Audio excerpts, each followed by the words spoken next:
The silence beneath St. Peter's. The bells of St. Peter's rang at dawn, as they always did, measured, solemn, unavoidable. Their sound slid across the Vatican like a warning disguised as ritual. Father Luca Bellini heard them from beneath the Basilica. Down here, the bells didn't echo, they pressed. He paused at the bottom of the narrow stone staircase, fingers resting against the cold wall.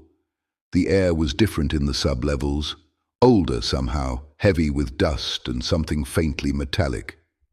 He had spent years cataloguing restricted manuscripts for the Apostolic Archive, but tonight he had been summoned somewhere else entirely, a place not listed.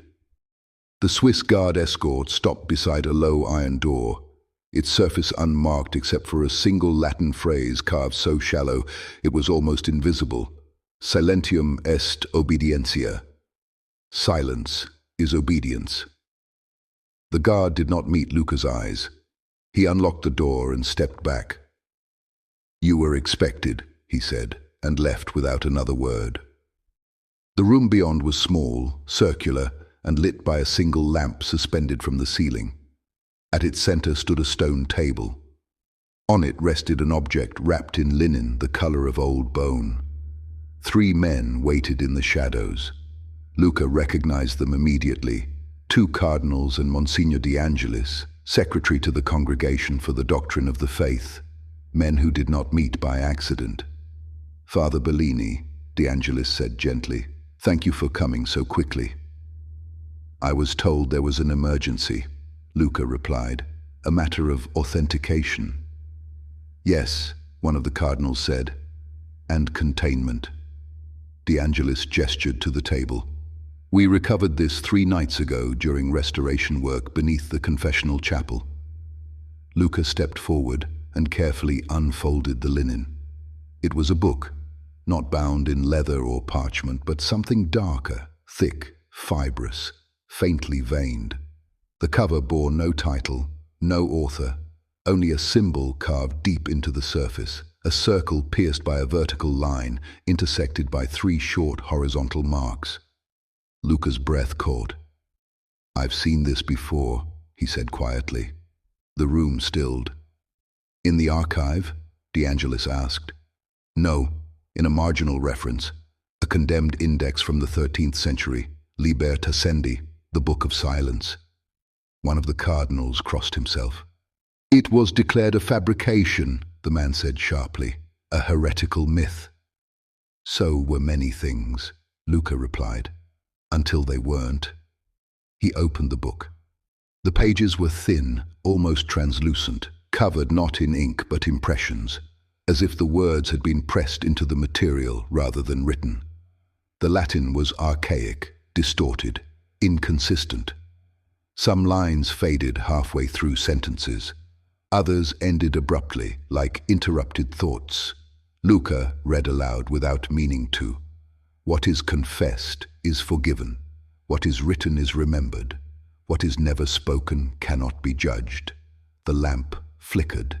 De Angelis cleared his throat. "Father Bellini, since the book was uncovered, 4 men have died." Luca looked up.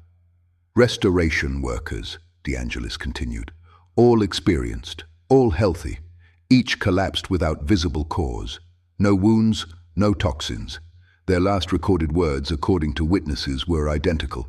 He slid a folder across the stone table. Luca opened it. "I shouldn't have read it." A chill crept up his spine. "What does the book do?" Luca asked. The older cardinal answered, "It records confessions." Luca frowned. "That is not remarkable." "Not spoken confessions," the cardinal said. "Unspoken ones." The words settled heavily between them. De Angelis leaned forward.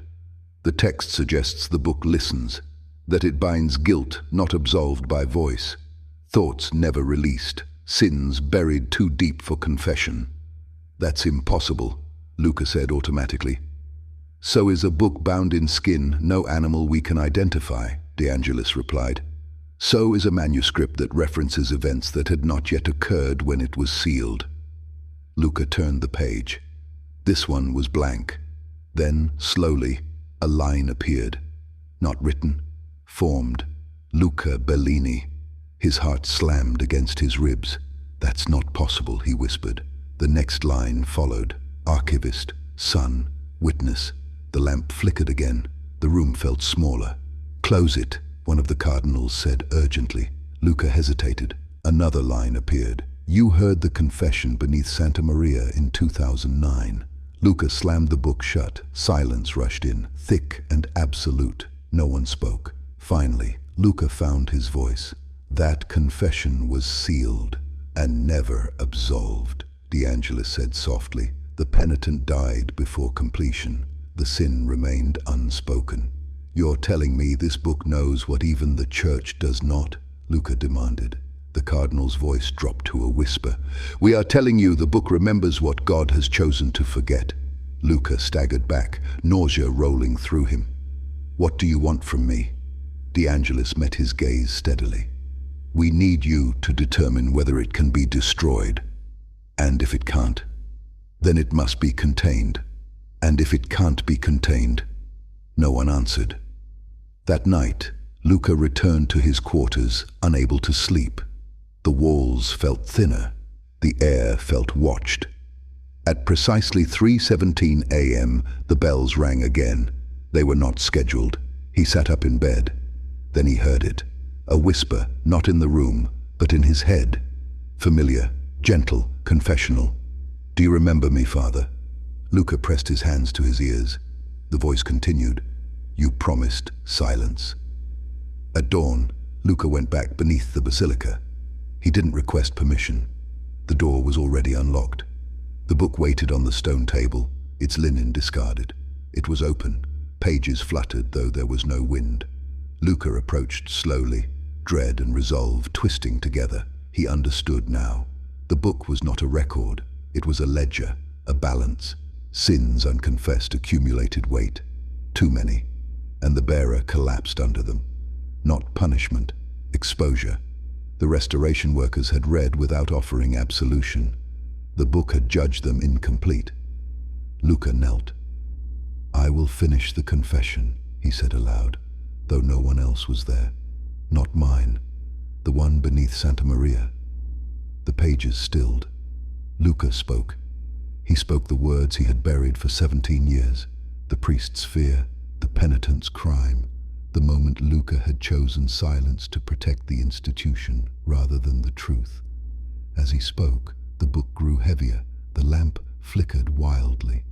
When Luca finished, the final page filled completely.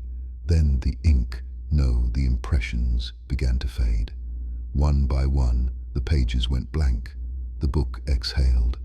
By morning, it was inert, empty, harmless. The Vatican announced later that day that the deaths were due to structural gas exposure. Restoration was suspended indefinitely. Father Luca Bellini resigned his post. The book was sealed again, deeper this time. But somewhere beneath the bells, beneath the stone and centuries of prayer, silence still listens, and it remembers.